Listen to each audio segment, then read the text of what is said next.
Pagpasok ng lalaking yan sa barangay hall sa Maraming Bulabon, Malinaw, Aklan, inambahan niya agad ng saksak ang nakaupong lalaki. Ang biktima, naghihintay lang pala sa suspect na may utang sa kanyang 2,000 piso.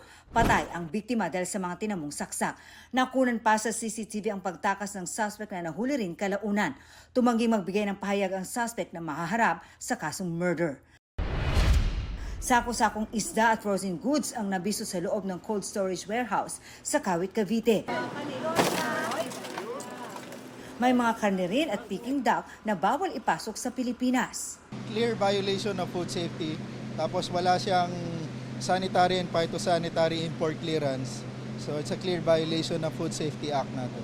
Tinatayang nasa 100 million pesos ang halaga ng nasa 100 toneladang umano'y smuggled goods. Sa kabuuan, 10 cold storage facilities ang nadiskubre sa warehouse na galing pa raw sa China at Hong Kong.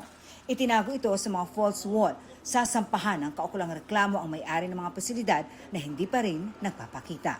Marisol Abduraman, nagbabalita para sa GMA Integrated News.